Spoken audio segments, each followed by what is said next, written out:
2026 జనవరి 3, 4, 5 తేదీల్లో గుంటూరులో ఆంధ్ర సారస్వత పరిషత్ ఆధ్వర్యంలో జరిగే 3వ ప్రపంచ తెలుగు మహాసభలను జయప్రదం చేయండి. రండి, తెలుగువాడి ఘనతను, తెలుగు భాష గొప్పతనాన్ని ప్రపంచానికి చాటి చెబుదాం. 3వ ప్రపంచ తెలుగు మహాసభలను నెంబర్ 1 ఓటీటీలో ఉచితంగా వీక్షించండి. నెంబర్ 1 ఓటీటీకి ఎటువంటి చందా చెల్లించకుండా నెంబర్ 1 ఓటీటీను ప్లేస్టోర్ లేదా యాప్ స్టోర్ నుంచి మీరు డౌన్లోడ్ చేసుకుని మా ప్రసారాలు ఉచితంగా వీక్షించవచ్చు. ప్రకటనల కొరకు సంప్రదించాల్సిన ఫోన్ నెంబర్ 7893935555. నమస్తే. సామాన్యుడి చేతిలో సామాజిక అస్త్రం నెంబర్ 1 న్యూస్కి స్వాగతం. నేను రవీంద్ర. ఆంధ్రప్రదేశ్లో 2019 నుంచి 2024 వరకు వైఎస్ఆర్సీపీ అధికారంలో ఉంది. ఆ సమయంలో జగన్ సర్కార్ చేసినటువంటి అవినీతి అక్రమాలకు సంబంధించి చాలా విషయాలు బయటకు వచ్చాయి.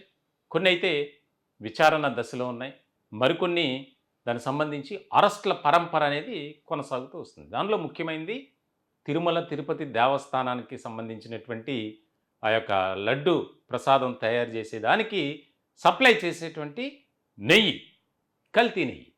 స్వామివారికి ఏ రకమైనటువంటి విధానంతో భక్తులు కొలుస్తారనేది అందరికీ తెలుసు. అటువంటి పుణ్యక్షేత్రంలో కూడా అక్రమాల అవినీతి.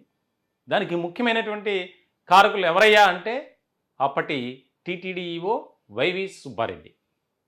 ఇప్పుడు అదే తేలింది.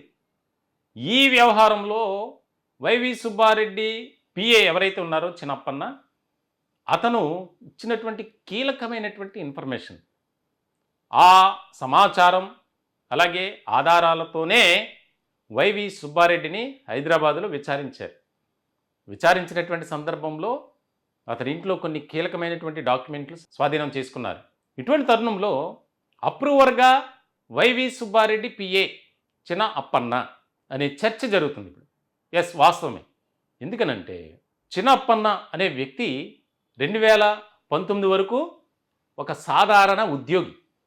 2019 నుంచి 2024 వరకు వైవి సుబ్బారెడ్డి పిఏగా ఉంటూ ఆయన చేసినటువంటి అవినీతి అక్రమాలకు సంబంధించి కీలకమైనటువంటి పాత్ర పోషించింది ఈ యొక్క పిఏనే. అతను అప్పటి వరకు ఆస్తులు ఏమి లేవు.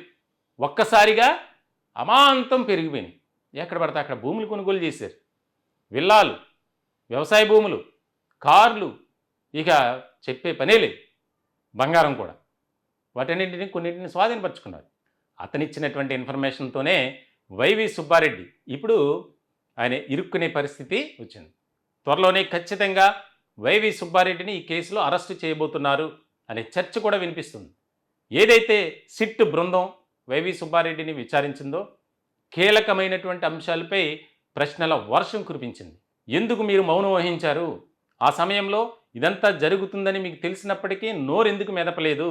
ఆ యొక్క ఏదైతే నెయ్యి సప్లై చేసేటువంటి ప్రైవేటు కంపెనీలు ఉన్నాయో వాటితో మీరు ఎందుకు లాలూజీ అంటే ఎందుకు చేతులు కలిపారు? లక్షలాది రూపాయలు ముడుపులుగా ఎందుకు తీసుకున్నారు? ఇవన్నీ కూడా వాటికి సమాధానం లేదు. అంటే ఈ ఇన్ఫర్మేషన్ను ఈ వైవి సుబ్బారెడ్డి పిఏ సిట్ బృందానికి ఇచ్చారు.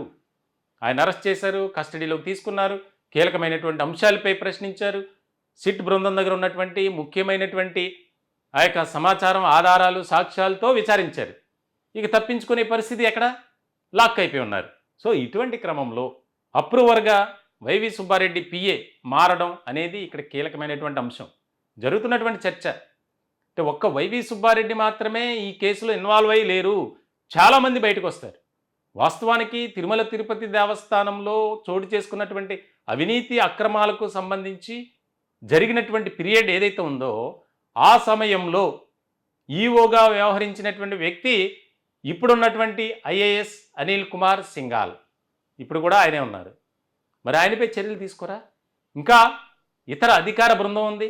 దాదాపుగా ఇప్పుడు టీటీడీ ఈఓగా ఉన్నటువంటి బిఆర్ నాయుడు ఆయనే స్వయంగా ప్రకటించారు ఇప్పుడు కూడా అవినీతి జరుగుతుంది. జీడిపప్పు విషయంలో కానీ, యాలకుల విషయంలో కానీ, అంటే ఈ లడ్డు తయారీకి సంబంధించి స్వామివారికి నైవేద్యంగా పెట్టే అంశాలకు సంబంధించి వాటిలో కూడా కల్తీ జరుగుతుంది అని చెప్పి ముందే విజిలెన్స్ ఇచ్చినటువంటి రిపోర్ట్తో అలర్ట్ అయ్యారు. అంటే ఇప్పుడు కూటమి ప్రభుత్వం దాన్ని ప్రక్షాళన చేయాలని చూస్తుంది. కానీ ఇప్పటికి కూడా ఆ స్మెల్ పోగొట్టుకునేటువంటి అధికారులు ఉన్నారు. దాదాపుగా ప్రతి ఏడాది 700 నుంచి 1000 కోట్ల రూపాయలు టీటీడీకి సంబంధించి కొనుగోలు ప్రక్రియ ఉంటుంది మార్కెటింగ్ విభాగం నుంచి. అంటే మార్కెటింగ్ విభాగంలో దొంగలు ఉన్నారు. ఇంక మొత్తం ఓవరాల్గా తిరుమల తిరుపతి దేవస్థానంలో దొంగలు ఉన్నారు. అందుకే కూటమి ప్రభుత్వం కీలకమైనటువంటి నిర్ణయం తీసుకుంది. ప్రక్షాళన చేయాలి, 2 ఏళ్ళు పైబడి పనిచేసేటువంటి వారిని అక్కడి నుంచి తప్పించాలి. మంచి పరిణామమే. కానీ అవినీతి అక్రమాలకు చెక్ పెట్టగలదా కూటమి ప్రభుత్వం అనేది కూడా కీలకమైనటువంటి అంశం. ఎవరు దొంగో ఎవరు దొరో తెలియనటువంటి పరిస్థితులు ఏం చేస్తారు? ఏం చేయలేరు. కాబట్టి ఈ వైవి సుబ్బారెడ్డి గ్యాంగ్ ఇప్పటికీ కూడా కొంతమంది ఉన్నారు. వారు ఆ పాత విధానం పద్ధతిని మార్చుకోలేకపోతున్నారు అనేది జరుగుతుంది. మొత్తానికైతే అప్రూవర్గా మారినటువంటి చిన్నప్పన్న వైవి సుబ్బారెడ్డి పిఏగా వ్యవహరించారు. ప్రధానంగా తిరుమల తిరుపతి దేవస్థానంలో ఆయన ఈఓగా పనిచేసినప్పుడు ఇతను యాక్టివ్గా ఉండేవారు. కాబట్టి ఆయన ఇచ్చినటువంటి ఎక్స్ట్రా ఇన్ఫర్మేషన్ ఏదైతే ఉంటుందో దాన్ని బట్టే ఇప్పుడు అదనంగా మరొక ఛార్జ్షీట్ దాఖలు చేయబోతుంది సిట్ కొత్త వ్యవహారంలో. అంటే అప్రూవర్గా మారబోయేటువంటి ఆల్రెడీ మారిపోయాడు, ఖచ్చితంగా అతన్ని అప్రూవర్గా చూపిస్తారని అంటున్నారు. ఒక చర్చ జరుగుతుంది. సో మొత్తానికైతే చాలామంది బయటకు రాబోతున్నారు. కేవలం ఒకరినో ఇద్దరినో టార్గెట్గా చేసుకొని వారిని అరెస్ట్ చేస్తే అవినీతి అక్రమాలకు సంబంధించి బ్రేక్ పడినట్లేనా? కానే కాదు. కానీ దాని మూలాలు వెతకాలి.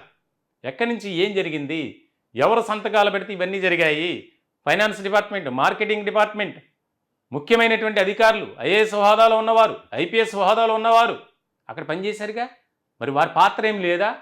ఇది కూడా జరుగుతుంది చర్చ. మొత్తానికైతే అందరికీ కూడా నోటీసులు ఇచ్చి ఆ సమయంలో ఎవరైతే ఉన్నారో ఇప్పుడు ఎవరైతే పనిచేస్తున్నారో అలా చూస్తే కనుక ఇప్పుడున్నటువంటి ఐఏఎస్ అనిల్ కుమార్ సింఘాల్ కూడా ఇబ్బందికరమైనటువంటి పరిస్థితి ఎదుర్కోక తప్పదు. తను చూడాలి. తిరుమల తిరుపతి దేవస్థానాన్ని ప్రక్షాళన చేయాలి. అక్కడ జరుగుతున్నటువంటి అవినీతి అక్రమాలకు సంబంధించి మొత్తానికైతే దీనికి సంబంధించి చాలా సీరియస్గా ఫోకస్ పెట్టింది కూటమి ప్రభుత్వం. రాబోయే రోజుల్లో మరిన్ని ట్విస్టులు ఉంటాయో ఈ కేసులో చూడాలి. ఈ టాపిక్పై మీ విలువైనటువంటి అభిప్రాయాలు కామెంట్ రూపంలో తెలియజేయండి. దయచేసి మా ఛానల్ని సబ్స్క్రైబ్ చేసుకోండి. Thank you.